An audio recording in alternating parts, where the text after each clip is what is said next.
Épître de Jude. Jude, serviteur de Jésus-Christ et frère de Jacques, à ceux qui ont été appelés, qui sont aimés en Dieu le Père et gardés pour Jésus-Christ.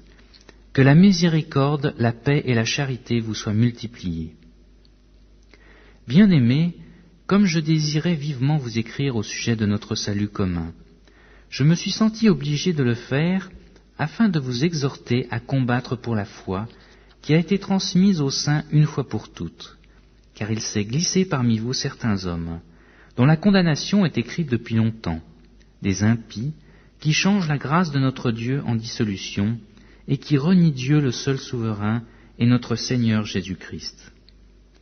Je veux vous rappeler, à vous qui savez fort bien de choses, que le Seigneur, après avoir sauvé le peuple et l'avoir tiré du pays d'Égypte, fit ensuite périr les incrédules, qu'il a réservés pour le jugement du grand jour, enchaînés éternellement par les ténèbres, les anges qui n'ont pas gardé leur dignité, mais qui ont abandonné leur propre demeure. Que Sodome et Gomorrhe et les villes voisines qui se livrèrent comme eux à l'impudicité et à des vices contre nature, sont donnés en exemple, subissant la peine d'un feu éternel. Malgré cela, ces hommes aussi, entraînés par leur rêverie, souillent pareillement leur chair, méprisent l'autorité et injurient les gloires. Or l'archange Michel, lorsqu'il contestait avec le diable et lui discutait le corps de Moïse, n'osa pas porter contre lui un jugement injurieux. Mais il dit que le Seigneur te réprime. Eux, au contraire, ils parlent d'une manière injurieuse de ce qu'ils ignorent, et ils se corrompent dans ce qu'ils savent naturellement comme des brutes. Malheur à eux, car ils ont suivi la voie de Caïn, ils se sont jetés pour un salaire dans l'égarement de Balaam, ils se sont perdus par la révolte de Corée. Ce sont des taches dans vos agapes, faisant impudemment bonne chère, se repaissant eux-mêmes. Ce sont des nuées sans eau, poussés par les vents, des arbres d'automne sans fruits, 2 fois morts déracinés. Des vagues furieuses de la mer, rejetant l'écume de leurs impuretés.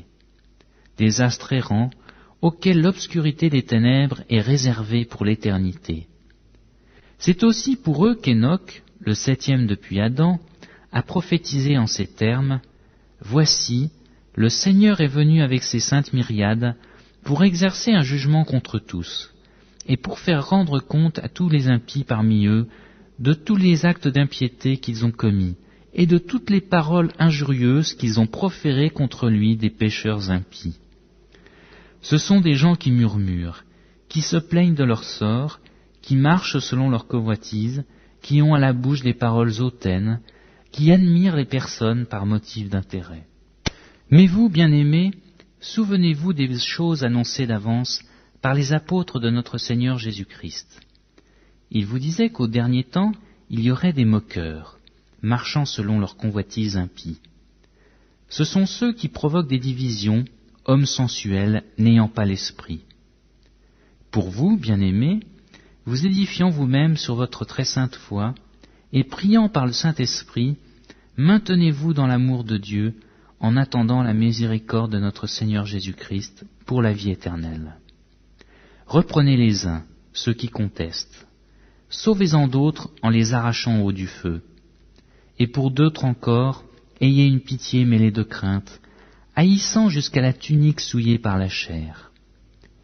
Or, à celui qui peut vous préserver de toute chute et vous faire paraître devant sa gloire irrépréhensible et dans l'allégresse, à Dieu, seul sage et notre Seigneur, par Jésus-Christ notre Seigneur, soit gloire, majesté, force et puissance, et maintenant et dans tous les siècles. Amen.